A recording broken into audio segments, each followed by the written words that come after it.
오늘 하나님의 말씀은 마태복음 9장 10절부터 13절까지 함께 보시겠습니다. 12절까지는 제가 읽고 13절 마지막 절은 우리 함께 읽도록 하겠습니다. 예수께서 마태의 집에서 앉아 음식을 잡수실 때 많은 세리와 죄인들이 와서 예수와 그의 제자들과 함께 앉았더니 바리새인들이 보고 그의 제자들에게 이르되 어찌하여 너희 선생은 세리와 죄인들과 함께 잡수시느냐?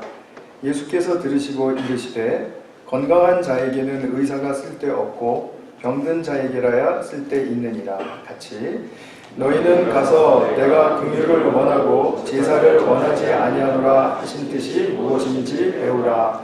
나는 의인을 부르러 온 것이 아니요 죄인을 부르러 왔노라 하시니라. 네, 복음의 여정이라는 제목으로 이제 오늘 벌써 네 번째 시간이 되었는데요. 우리 지난 3시간 동안 다룬 내용을 간략하게 제목만 좀 짚고 한번 넘어가 보도록 하겠습니다. 우리 첫 번째 시간에 예수님을 깊이 생각하라 라는 그런 제목으로 말씀을 드렸죠. 항상 우리가 예수님을 의식하는 삶, 그리고 예수님께 부어주신 생명과 우리에게 주신 생명이 동일하다라는 것, 그것을 항상 기억해야 한다. 그러면 두 번째 시간에는 우리가 십자가 죽음 아래에서 우리는 과연 어떤 삶을 사는 것인가, 자아의 죽음을 사는 삶을 살아야 한다 그랬죠.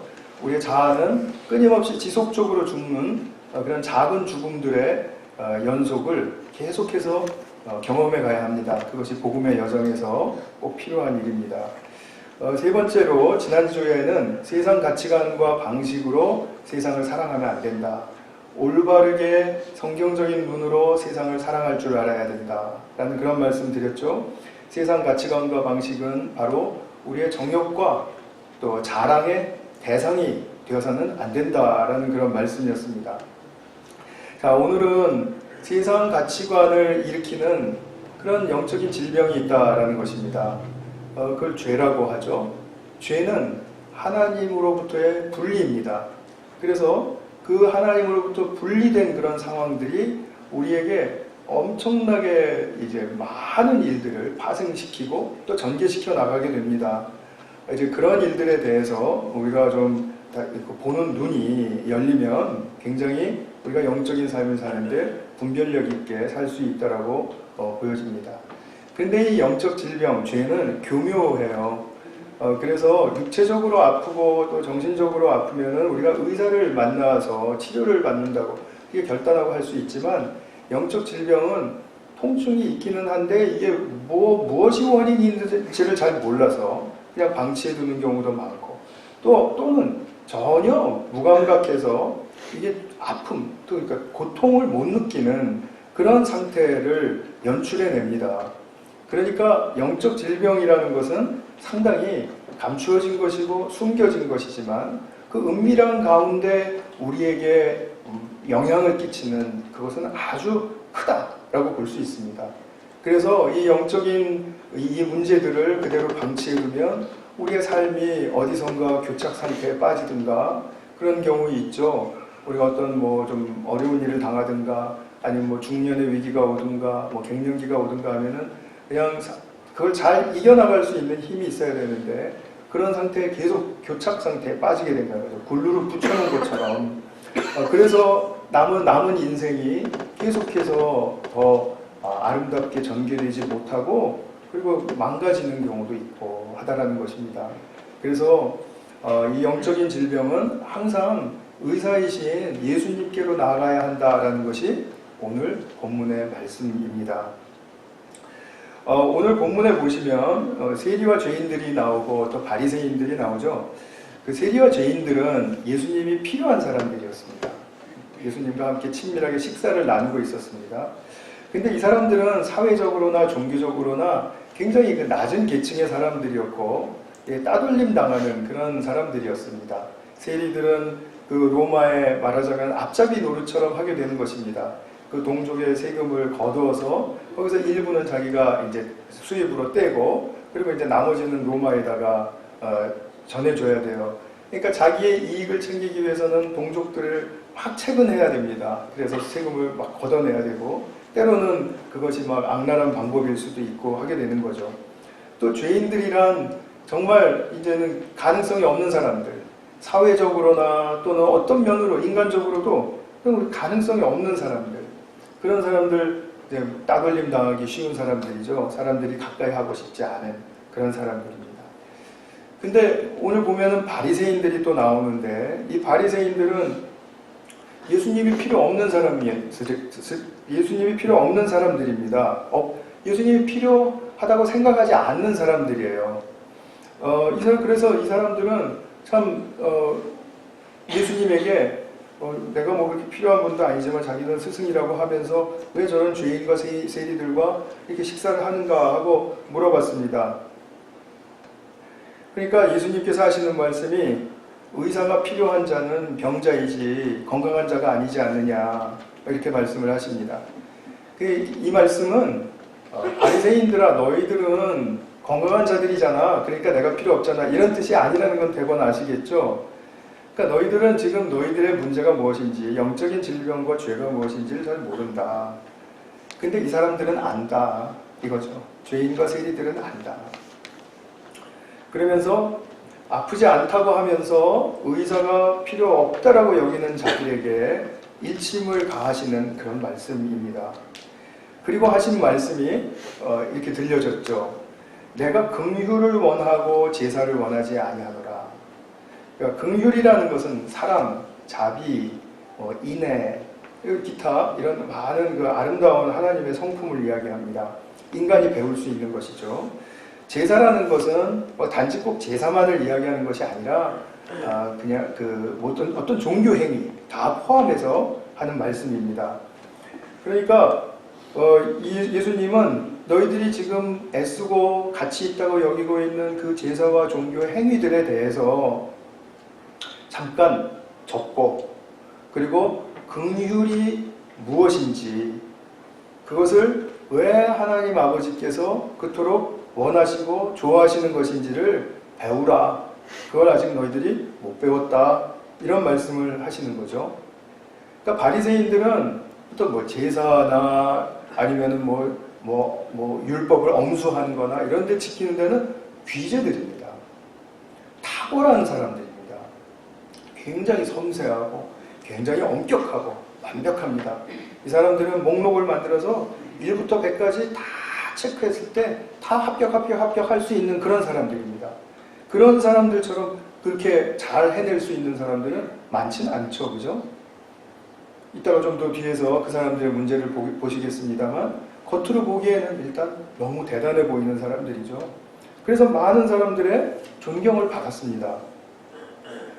사람들은 종교, 제사, 율법 이렇게 하면 맞아, 바리새인들처럼 저렇게 해야 되는 거지 라고 그 바리새인들이 하고 있는 것을 가장 중요한 것으로 보았습니다. 그런데 예수님은 그런 것이 보이시지 않고 훨씬 더 중요한 것이 있다라고 말씀을 하시면서 그것을 지금 가르쳐주고 계시는 것입니다. 긍휼과 사랑이다. 이런 말씀인 것이죠. 그러면서 내가 긍휼을 원하고 제사를 원하지 않는다라는 이 말씀은 이미 익히 구약성경 호세아서에서 선포된 말씀이고요. 또 그 말씀은 너무나도 유명한 그 유대인들에게는 알려진 말씀이었기 때문에 잘 알아듣기 쉽게 이제 호세아 말씀을 하신 거죠. 호세아는 그 당시에 막 하나님을 떠나서 그 분리된 그 상태를 너무나 자기들이 아무렇지도 않게 생각을 하고, 그리고 자기들의 삶에 모든 그 조건과 그리고 모든 환경을 그 향상시키는데 혈안이 되어 있었습니다. 그리고 너무 그런 부분에 있어서 삶을 열심히 사는 사람들이라고 볼 수는 있겠죠. 그러나 지금 호세아가 보기에는 하나님이 가장 인간에게서 원하시는 그러한 인애 그리고 사랑, 이것은 찾을 수가 없는 거죠. 그리고 우상과 또 많은 이교도 예배에 흠뻑 빠져있는 이 백성들을 보면서 여호와께로 돌아가야 한다 이렇게 말합니다. 그래서 6장 1절에 보시면 우리가 여호와께로 돌아가자. 그 다음에 6장 3절에 보시면 우리가 여호와를 힘써 알자. 6장 6절에 가시면 아까 읽으셨던 말씀이 바로 여기 나오죠. 나는 인애를 원하고 제사를 원하지 아니하며 번제보다 하나님 아는 것을 원하노라. 그러니까 바리새인들은 하나님께로 돌아가야 할 대상이라는 것을 알게 해주시는 거죠. 하나님과 굉장히 밀접하게 있는 사람들이라고 자타가 공인하지만 예수님이 보시기에는 지금 하나님으로부터 멀리 떨어진 사람들이라는 거죠. 그러면서 인애를 구해야 한다, 배워야 한다. 그러니까 인애라는 말은 자비와 사랑, 이 히브리 말로는 헤세드라고 합니다. 헤세드라는 말을 많이 좀 들어보신 분들 있을 거예요.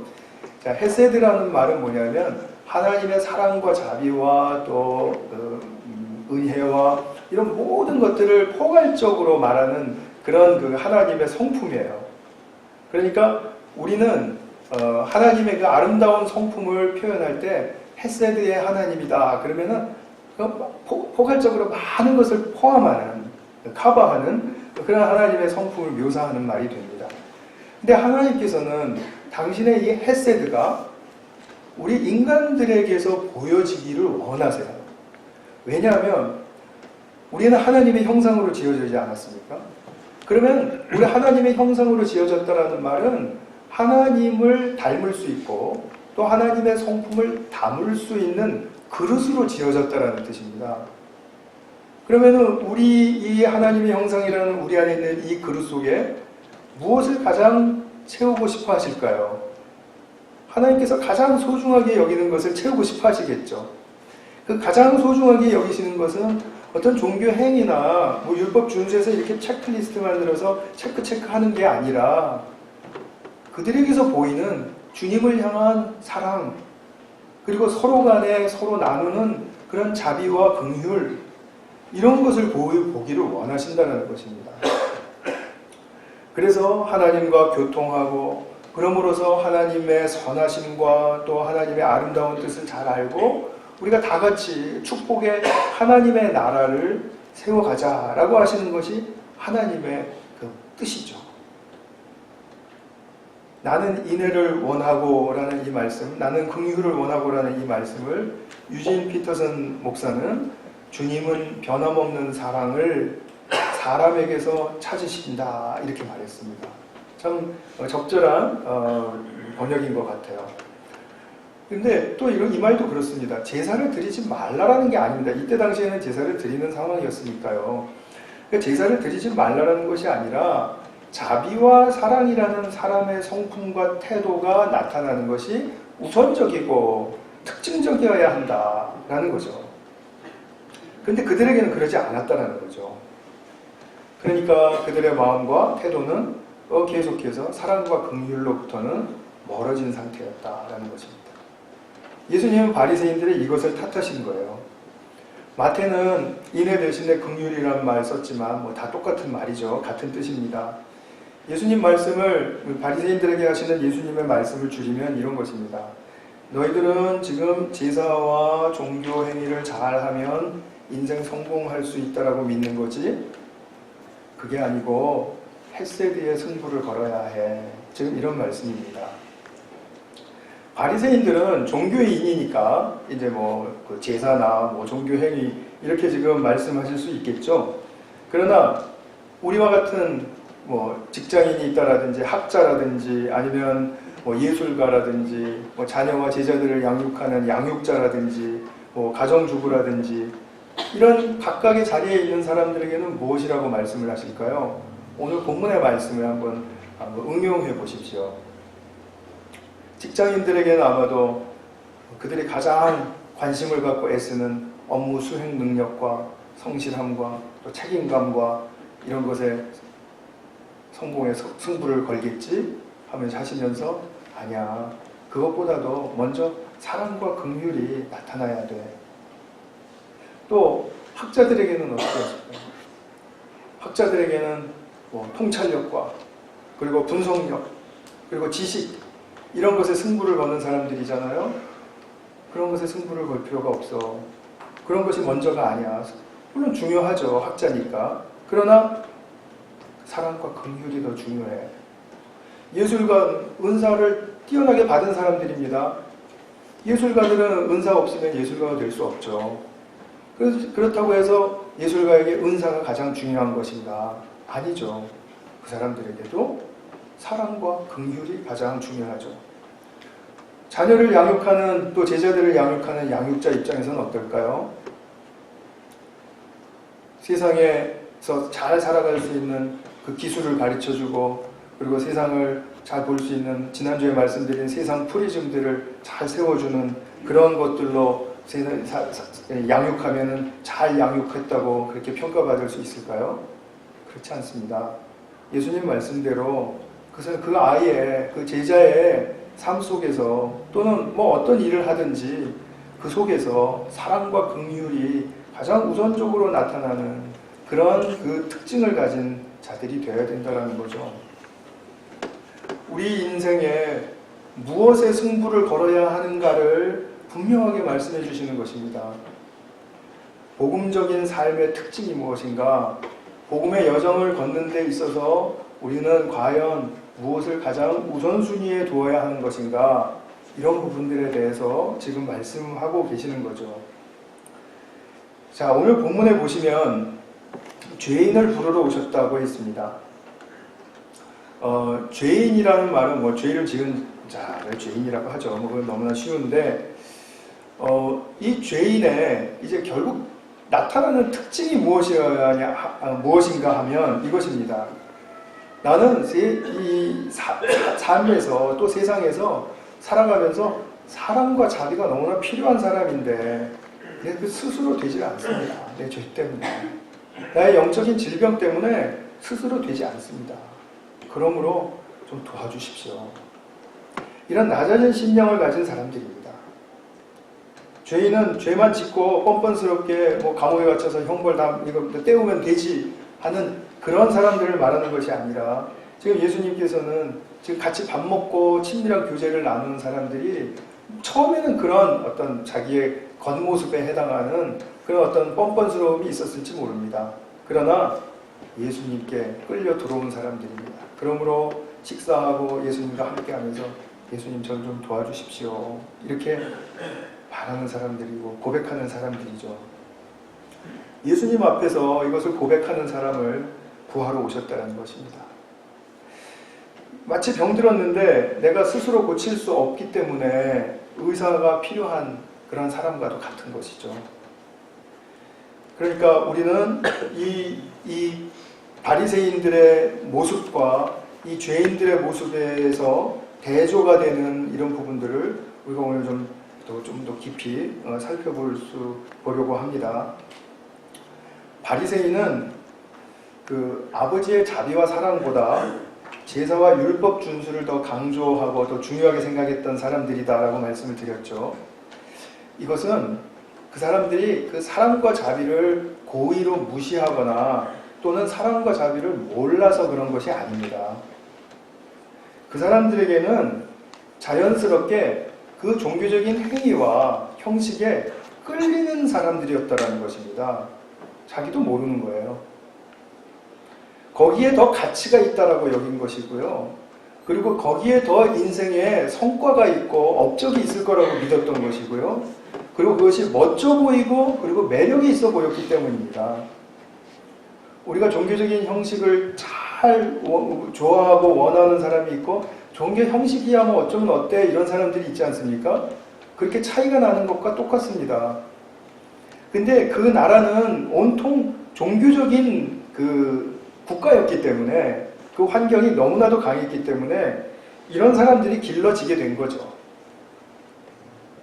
그러니까 자기들이 뭔가 종교 행위를 더 돋보이기 위해서, 더 완벽하게 하기 위해서, 또 그것을 사람들에게 가르쳐주기 위해서 자기들이 계속 연구하고 이 형식을 어떻게 하면 더 아름답게 할 수 있을까, 어떻게 하면 더 은혜롭게 할 수 있을까, 그거 연구하는 사람들이었다는 것입니다. 그러다 보니까 사랑과 자비가 우선이 되지를 않는 거죠. 우리 왜 그런 말 하죠? 사랑이 중요합니다. 그러면 사랑이 밥 먹여줍니까? 이 사람들에게 그런 것입니다. 그 몰라서 그런 말을 한 게 아니라 사랑이 먼저 중요한 게 아니라는 거예요. 먼저 사람들을 이렇게 잘 인도해 놓고 그 다음에 하면 된다, 이런 식이라는 겁니다. 그러니까 사람은 자연적으로 이렇게 자기 의의를 쉽게 드러날 수 있는 영역을 찾습니다. 우리 모두가 다 각기 다른 자기의 의의를 돌출해낼 수 있는 그런 영역을 찾기를 원하고 있습니다. 그렇기 때문에 항상 사람은 자연적으로 자기 의의를 드러내고자 하는 본성이 앞서게 된다는 거죠. 하나님의 성품보다는 자기가 원하고 좋아하고 끌리는 것을 먼저 찾는 속성이 있다는 것입니다. 이것은 인간의 약점이기 때문에 무엇을 탓할 수가 없습니다. 따라서 바리새인들의 행태를 보면 자비와 긍휼이 필요 없다고 생각하지는 않지만 자기들의 종교가 자기 의의 동기가 되어서 결과적으로는 사랑과 긍휼을 떠나게 된 그런 셈이 되어버린 겁니다. 더 나아가서는 어떻게 되냐면 이것이 의인의 삶이라고 믿는 거예요. 그래서 점점 더 나가는 거죠. 그러니까 예수님을 봐도 예수님이 필요 없는 사람들이 된 것입니다. 예수님의 말씀에 끌리지가 않아요. 예수님이 말씀하시는 거 저런 거보다도 자기들에게는 더 우선적인 사안이, 그 삶의 사안이 있는 거예요. 그러니까 이것부터 해야지. 저 무슨 소리야 지금. 저렇게 구름 잡는 소리 하고 있어. 그러죠. 제가 설교를 하고 나면은 많은 사람들이라고는 말할 수 없겠지만 몇몇 분들이 좀 구체적으로 말씀을 해주세요. 구체적으로. 이렇게 말씀. 나름대로 구체적으로 다 말씀을 드렸는데 안 들리셨나 봐요. 그러니까 오늘은 제가 이제 구체적으로 좀 말씀을 드릴 것도 있습니다. 기대하시고 좀 들어봐 주시면 좋겠습니다. 전 잠시 쉬시라고 제가 이런 말씀 드린 거니까 뭐 이렇게 아시면 되겠습니다. 그러니까 예수님에게로 끌리지 않는 바리새인들의 그 상태를 아시겠죠? 예, 그죠? 안 끌립니다. 근데 죄인들은 예수님께 끌렸습니다. 왜요? 답은 너무나 단순합니다. 자기들 인생의 오점으로 말미암아 종교적으로나 사회적으로나 성공하기 틀린 사람들입니다. 일어설 수 없습니다. 이 사람들. 뭐 하나 붙잡을 게 없습니다. 패배자들입니다. 그런데 예수님이 나는 인애를 원한다. 그 인애가 뭡니까? 긍휼을 원한다. 사랑이 뭡니까? 하고 묻는 것이죠. 왜냐하면 그것이 그토록 중요한 것입니까? 여태까지 그렇게 못 배우고 살아왔는데요. 예수님께서 그것이 무엇이다라는 것을 삶으로 보여주시고 가르침으로 들려주시니까 그런 것입니까? 그러면 지금 내 이 바닥의 자리에서도 나는 사랑과 긍휼의 삶을 살 수 있는 것이네요. 이렇게 희망을 갖게 된다는 겁니다. 아무것도 붙들 수 없을 때, 바닥의 자리에 있을 때, 정말 남들이 보기에는 인간적으로 완전히 망해버렸고 그냥 거기에 소망이 없는 상태일 때, 그때 비로소 이들은 아무것도 붙잡을 게 없기 때문에 사랑과 긍휼을 붙들 수밖에 없는 바로 그러한 자신들의 영적인 그런 그 갈망이 막 터져나오는 것이죠. 이것이 정말 인간에게 너무나도 필요한 것이다. 나중에 그것이 얼마나 귀한 것임을 알았을 때는 이토록 귀한 것이 왜 지금까지는 내가 몰랐을까? 내가 왜 이런 것들에 대해서는 왜 귀를 막고 살았을까? 이렇게 생각이 되는 것이죠. 근데 예수님은 그렇게 바닥에 있는 사람들이 사랑과 긍휼을 가르쳐주면 딱 붙들 것을 먼저 보신 거죠. 바리새인들 같은 경우에는 바늘로 찔러서 피 한 방울 안 나올 것 같은 사람들인 겁니다. 이미 보기에. 안 들어갑니다. 근데 이 사람들은 당신의 말씀이 들어갑니다. 비록 무식할 수도 있고 그리고 제멋대로 살아서 자세가 너무 흐트러져 있을 수도 있고 그리고 거칠을 수도 있어요. 그러나 예수님은 그런 거 상관하지 않으십니다. 그리고 당신의 말씀이 들려지는 이 사람들 붙들어 주기를 원하시는 거죠. 그 사람들 붙들어 주시기 위해서 그들의 바닥의 자리로 내려가신 것입니다. 그들이 밥 먹고 있는 또 마시고 있는 그 식탁의 자리로 찾아서 내려가 주신 것입니다. 역시 그들은 예수님을 영접했죠. 그리고 예수님과 친밀한 식탁의 교제가 이루어집니다. 그분은 랍비, 선생님이세요. 그들에게는 합당치 않은 정말 너무나도 높은 선생님이세요. 그러나 예수님이 딱 내려오셨을 때 뭔가 좀 안 어울린다, 불편하기도 했겠지만 사랑과 긍휼에 대한 말씀을 주시고 또 그것에 감동이 있었을 때 나 이분과 함께하고 싶다. 나 이분과 너무 가까이 하고 싶다. 평생 이분이 나를 가르쳐 주시고 나를 이끌어 주셨으면 좋겠다. 이런 마음이 드는 거죠. 그러니까 그런 사람은 바로 살아가면서 계속해서 주님께로부터 사랑과 긍휼을 배워가고 하나님께 나아가는 길을 터득하는 거죠. 복음의 여정으로 들어간 것입니다. 자비와 사랑으로 배워가면서 자기 인생에 이제 그 뒤에 따라올 때 영적인 축복이 또 엄청나게 따라오거든요. 그것을 또 체험하게 되는 것입니다. 예수님과 함께 동행하고 있으니까 그것이 당연히 우리에게 부어지는 것이죠. 모든 불안이나 두려움이나 수치심이나 이런 것들로부터 자유하게 되는 그런 축복. 내가 사람들을 보면은 예전에는 참 안 좋은 것만 보였는데 좋게 보여지는 축복. 그 다음에 이 세상에 관계가 참 중요하구나. 나 혼자만 잘 되면 되는 줄 알았는데 우리의 관계가 비록 우리 가난해도 같이 화목하게 사는 것이 중요하구나. 그거 알게 되는 그 축복. 그러면서 서로 위로가 되고 격려가 되고 하니까 살 힘을 얻고 그러다 보니까 자기 인생을 가꾸어갈 그런 어떤 노동도 또 다시 일어나고 싶은 용기도 한번 내보게 되고 그리고 이제는 정말 사랑과 긍휼로 살아보겠습니다라는 그런 뼈대 가운데 자기의 인생이 이렇게 살이 붙여지는 그런 삶을 살다 보니까 이것이 이렇게 부유한 삶을 주는구나. 그것이 얼마나 우리에게 힘이 되고 우리에게 용기가 되고 그리고 풍성하고 그리고 정말 참다운 삶이 되는 것인지를 알게 되는 거죠. 근데 이 자기의의 함정에 빠져 있으면 우리가 본성적으로 가지고 있는 우리 자기의가 지난주에 말씀드린 것처럼 이 세상 프리즘을 자꾸 강화를 시킵니다.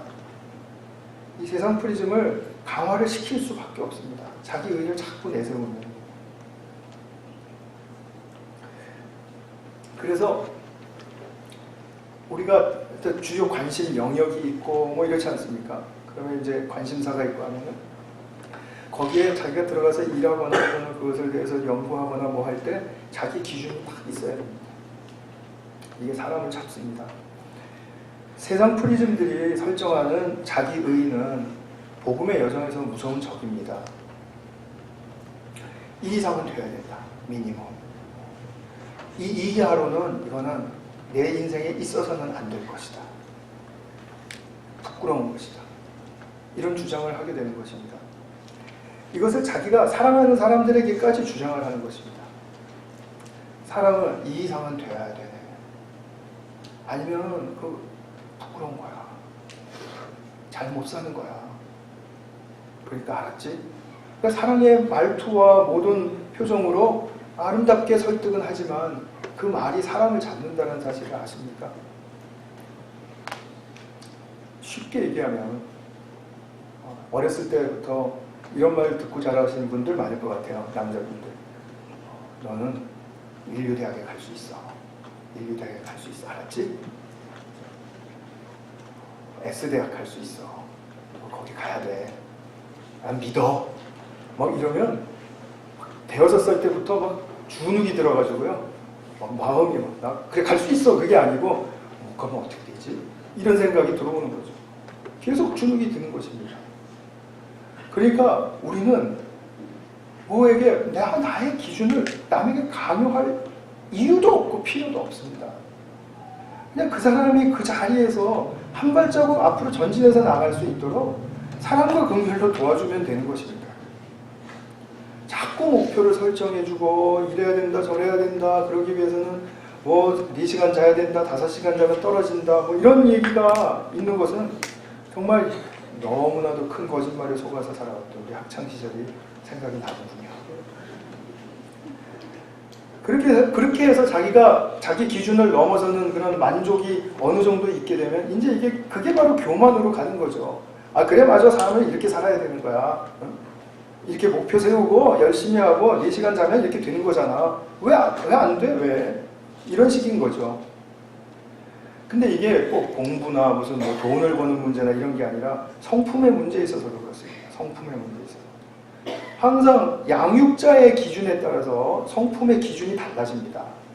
어느 집안에서는 이렇게 조금 막 자유롭게 해도 굉장히 편안한 집안이 있고요. 아니면 이런 어떤 집안에서는 조금만 좀 어긋나면은 조금만 뭐 또 어떻게 되면 그럼 굉장히 난리가 나는 집안이 있고요. 그러니까 그 아이들이 같은 기준으로 가질 수가 있겠습니까? 다 다른 기준인 거죠. 자기 의의 기준이 또 다 달라지는 겁니다. 결국은 이러나 저러나 자기 의의를 길러주는 그런 삶의 양육 방법이 우리에게 편만하다라는 것이죠. 그렇다고 해서 그런 사람들이 나쁜 사람들입니까? 전혀 아니지 않습니까? 다 선하고 반듯하고 아름다운 사람들이죠. 예의 바르고요. 바리새인들이 나빠 보일 수 없는 이유와 같습니다. 자연인입니다. 그냥 자연인. 뭐 산으로 들어가서 산다는 그런 자연인 말고요. 거듭나지 않은 자연인. 그 자연인은 바로 이런 트랩에, 자기 의의 트랩에 빠져서 살게 되는 것입니다. 예의와 도리를 따지고 능력과 외모를 따지고 그러니까 많은 기준들이 생기는 거죠. 이것이 자신의 핵심 신념이 되면 언어 표출 방식이 매우 강해집니다. 이래야만 한다. 저러면 안 된다. 라는 영어로 하면 must, should 라는 말이 굉장히 많이 나오게 돼요. 아마 본인이 얼마나 should라는 말, 영어로 하면 must라는 말을 많이 하고 사시는지 아마 인식하지 못하실걸요. 한번 오늘 집에 돌아가셔서 잘 생각해 보십시오. 그리고 자기의 말끝마다 한번 성찰해 보십시오. 이래야 된다, 저래야 된다, 이러면 안 된다, 저러면 안 된다가 굉장히 많습니다. 그게 벌써 자기에게 신념화되어 있기 때문에 그렇게 강한 말이 나오는 것입니다. 그리고 남에 대해서도 그렇습니다. 뭐 이래야 된다, 저래야 된다. 또 사회에 대해서도 그렇고요. 정치가들에 대해서도 그렇고요. 다 이래야 된다, 저래야 된다가 많이 나옵니다. 자기 신념 체계가 아주 굳건해진 것이죠. 근데 그게 자기 의의 기초에 있습니다. must, should, 또 지시하는 언어, 판단의 언어 이런 말을 많이 사용하고 있습니다. 자녀와 가족들에게 먼저 이것을 줄여보시기 바랍니다. 좋은 일이 일어납니다. 그야말로 좋은 일이 일어납니다. 이 말만 바꿔도요. 그러면은 should 대신에 무슨 말 다른 말이 있습니까? 생각을 못 해보신 거죠? could라는 말이 있습니다. must, would라는 말이 있습니다. 그럴 수 있을 거야. 그럴 수도 그렇게 할 수도 있을 텐데. 이런 말. 살짝 바꾸는 겁니다. 근데 살짝 그 바꾸는 것이 나의 마음의 자세를 바꿉니다. 내가 강한 어조로 말을 해놓고 나면은 내가 그거를 내 자신을 방어해야 되는 그것이 본능적으로 또 생깁니다. 그래서 자꾸 자기 방어적이 되거든요. 근데 그럴 수도 있을 텐데, 그렇게 될 텐데, 이렇게 하면은 좋을 텐데, 이렇게 말하면 그러면은 듣는 사람도 부드럽고 그에게 선택의 여지를 주는 것이니까 자기는 또 자유롭게 선택하고 선택한 것에 대해서 또 책임지는 법을 그 다음에 또 가르쳐주고 이렇게 하면은 훨씬 더 좋은 일이 생긴다는 거죠. 우리가 우리 모임을 보면요, 각각이 다 자기 의의 영역이 다릅니다. 그래서 어떤 사람은 본질로 따지자고 막 주장을 합니다. 또 어떤 사람은 효율성을 높게 해야 된다라고 주장을 하고요. 어떤 사람은 사람을 의식해야 된다라고 주장을 합니다. 그래서 사람들이 이렇게 말하고 사람들이 이렇게 원하는데 이렇게 얘기합니다. 그러니까 다 틀린 말은 아니죠, 그죠? 다 틀린 말은 아닌데 자기의 의의 영역 속에 있기 때문에 이게 양보를 하기가 힘들어요. 그러니까 자꾸 갈라지게 되고 갈등이 생기는 거죠. 서로가 다른 프리즘을 들이대고 있으니까 이게 만날 수가 없죠. 교차로가 생길 수가 없는 것입니다. 결국 우리는 이 그룹에 교회에서라든지 아니면 어떤 사회라든지 가정에서조차도 이 다양함을 극복을 못하는 거죠. 저 사람 저런 줄 알았어. 내가 알았어. 이렇게 되는 거죠. 귀찮은 거죠. 그리고 그냥 넘어가. 이게 아니죠. 그런 갈등의 씨앗과 극복하지 못할 그런 어떤 우리 자기 의의 영역이 있다는 걸 분명히 알았으면 이제 무엇으로 바뀌어야 되겠습니까? 사랑과 긍휼로 배워가야 된다는 것입니다. 그러기 위해서는 내가 어떤 기준의 이상이 되어야 된다는 그런 나의 그 기준점을, 스탠다드를 찾아내서 과감하게 한번 내려놔 보십시오. 만약에 예의를 너무 원하는 분이라면은, 그래, 나한테 예의 좀 안 돼 해도 돼. 뭐 이렇게 한번 좀 탁 내려놔 보십시오. 꼭 우리가 뭐 여기서 뭐 어떤 기준점이라 그러면 뭐 또 돈이라든지 뭐 아니면 뭐 학벌이라든지 뭐 이런 것에만 적용이 되는 게 아니고요. 내가 삶에서 좀 편해지자라는 것입니다. 굉장히 자유함을 누리게 됩니다. 나는 이런 대우를 받아야만 한다 라고 느끼면, 나는 목사니까 난 이런 대우를 받아야만 한다 이렇게 생각하지 말고, 뭐 누가 뭐라 그러든 뭐 욕을 하든 뭐 어쨌든 그냥 그래, 나도 그렇게 할 수 있는 사람이다 이렇게 생각하시면 된다는 거죠. 나는 절대로 그런 거 용납 못해, 이런 거 없애보자는 거죠. 한번. 영원히 그렇게 하기가 지금 결단이 두려우시면 한 열흘만이라도 그렇게 한번 해보세요. 열흘만이라도. 사람은요, 이 세포 분열이 3주기로 일어나기 때문에 3주 동안 훈련하면 많이 된답니다. 3주 동안. 그러니까 3주 동안. 열흘은 너무 짧고요. 3주 동안. 그렇게 해보시면 너무 편해집니다. 인생이. 어떻게 저런 말을 할 수가 있어, 저 사람. 어떻게 저렇게, 저런 사람이었어? 이러면서 놀라고 막, 하나도 놀랄 것도 아닌데, 놀라고 막, 그냥 자기 혼자 막 심장이 막 끌었다가 내렸다가 막, 그리고 막, 그 혈압이 올라갔다 내려갔다 하고 막, 이렇게 되면은, 이게 내가 누구에게 놀아나는 것입니까? 저 사람도 아닙니다. 내 상상에 의해서 놀아나고 있는 것입니다. 내 생각에 의해서 놀아나고 있는 것입니다. 그러니까 나를 괴롭히는 건 납니다. 이거 한번 내려놓으시면 정말 삶이 많이 편해지는 걸 느끼실 거예요. 근데 제 자신도 그렇지만 지금도 훈련 중이거든요. 그러니까 완전히 되지 않는다 치고도 많이 편해질 수 있다는 것만 제가 분명히 말씀드릴 수 있습니다. 그럼 난 열심히 지금까지 사랑을 배워오면서 정말 노력하면서 살았는데 지금까지 산 것은 다 허사입니까? 이렇게 이제 물어보시는 분들이 있을지 모릅니다. 아니요, 내가 잘하셨습니다. 그렇게 사셨다면 잘하신 거예요. 제가 뭐 여태까지 살았던 거 다 나쁘다 이런 뜻으로 말씀하는 거 아니고요. 그런 의도로 제가 설교하는 것도 아닙니다. 단지 우리가 현재와 그리고 앞으로 주님과 동행하며 살아가야 할 여정이 남아있기 때문에 이것을 배워가야 한다라고 말씀을 드리는 것입니다. 무엇을 위해서 무엇을 붙들고 살아야 되겠습니까?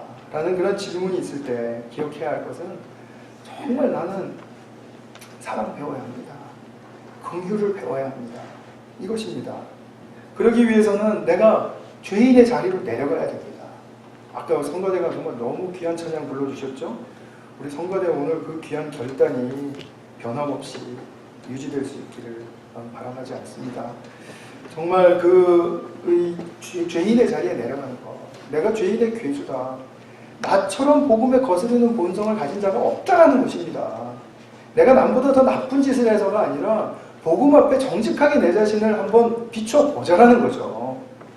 그러면 내가 이것을 자기의에 똘똘 뭉치고 자기의 때문에 내 인생을 여태까지 이렇게 강화시키면서 살아왔던 이것이 정말 나는 복음이랑은 관계가 없었군요. 형편없었군요. 이것을 보자라는 것입니다. 그렇기 때문에 내가 죄인 중에 괴수라고 말을 할 수 있는 것입니다.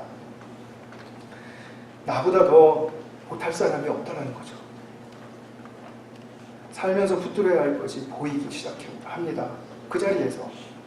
그렇게 하면은 그러면 결국은 내가 원하는 것이 긍휼이고 사랑이고 내가 죄인의 자리에 있을 때는 이제 거기서부터 나의 삶에 얽힌 실타래가 이제 풀려가기 시작하는 거죠. 나의 삶의 문제들이 거기서부터 풀려가기 시작하는 것입니다. 말씀을 맺겠습니다. 긍휼과 사랑을 배우는 죄인은 행복한 죄인입니다. 살면서 붙들어야 할 것이 무엇인지를 보였고 그것을 봤기 때문이죠. 관계와 소명 속에서 나의 인생 속에서 무엇이 중요한지를 무엇이 우선순위에 들어와야 되는지를 깨달았기 때문입니다. 자기 의의를 버리면 삶에 대한 불안과 그리고 두려움과 그리고 뭐 어떤 부끄러운 기준들 이런 것들 거기서부터 자유할 수 있습니다. 그래서 굳이 내가 경쟁을 안 해도 될 자리에서 경쟁 안 해도 되고, 그리고 업적 추구로 내 자신을 자랑하지 않아도 될 자리에서 그걸 추구하지 않게 됩니다. 그러면 우리는 정말 세상에서 사랑과 긍휼이라는 그 생명의 핵심을 가지고 아름답게 살 수 있는 삶이 열리게 된다는 거죠. 오히려 관계와 소명의 길 속에 펼쳐지는 그 나의 삶이 정말 아름다운 선물이구나. 제가 지난 주간에 좀 고달팠거든요. 좀 고달팠는데 몸도 그렇고 마음도 그렇고 좀 그랬습니다. 그런데 어느 날 눈을 딱 떴는데 맞아, 삶은 아름다운 선물이지. 딱 그 생각이 나는 거예요. 참 감사했습니다. 제가 하고 싶어서 만들어낸 생각도 아니고 그래서 선물이지. 그러니까 그날 살 수 있는 또 힘이 주어지게 되고 그런 것 같습니다. 그래서 이런 삶의 축복이 우리 모두에게 정말 부유하고 충만한 그런 주인공들이 되실 수 있기를 간절한 마음으로 축원드립니다. 같이 한번 기도하겠습니다. 나의 기준을 좀 버리는, 발견하고 버리는 게 필요합니다. 그것을 좀 생각하시면서 주님 사랑과 긍휼을 배워가는 그런 주인의 자리 제가 서게 해주십시오. 우리 같이 한번 기도하는 시간 갖겠습니다. 우리 한 가지 더 기도하겠습니다. 우리 다음 주에 이제 수양회인데요. 우리 강사 목사님 명물관에 강건케 해주십시오. 또 우리 박윤석 집사님을 중심으로 해서 준비팀들 열심히 준비하고 있는데 우리 이분들에게 힘을 더하여 주셔서 아름답게 준비 잘 될 수 있도록 도와주십시오. 우리 모든 성도님들이 수양에서 갖게 되는 그런 예배와 교제 정말 뜨거운 즐거움이 넘치게 해주십시오. 우리 같이 한번 수양에 위해서 기도해 주시기 바랍니다. 사랑하는 아버지 하나님, 우리가 본성적으로 자기의 의를 갖고 태어날 수밖에 없었고 또 그것이 길러지는 이 세상에서의 삶을 피할 길이 없었습니다. 자기 의를 가진 것이 참 우리 잘못이 아닌데 거기에 그토록 휘말려 저희들이 참으로 거기에 붙들려서 살았습니다. 그러나 주님, 이렇게 아름다운 복음을 들려주시고 또 복음의 힘으로 살 수 있도록 새로운 삶을 허락해 주신 것을 진심으로 감사합니다. 우리 주 예수 그리스도의 놀라우신 사랑과 긍휼에 힘입어 저희들이 참으로 자기의 의를 버릴 줄 알고 그리고 그것에 의지하며 살아갈 수 있는 복된 생명의 삶이 우리 모두에게 열리게 하여 주시옵소서. 다음 주말에는 우리가 그토록 기다리고 준비해온 수양회가 있습니다. 우리 강사 목사님 명일간에 강건하게 붙들어 주시옵소서. 우리 교우들 기대하고 또 사모하는 마음으로 참여해서 드려지는 예배와 또 나누는 교제 속에 뜨거운 하나님 나라의 즐거움이 넘치게 하여 주시옵소서. 오고 가는 길을 모두 안전하게 붙들어 주시고 우리 주일학교 아이들 또 중고등부 학생들 모두가 다 함께 참여하는 그런 수양회 위에 주님의 놀라우신 크신 은혜의 손길이 넘치게 하여 주시옵소서. 주님께서 함께하여 주실 줄 믿고 감사드리고 의탁드리오며 우리 구주 예수 그리스도의 이름으로 기도하였습니다. 아멘.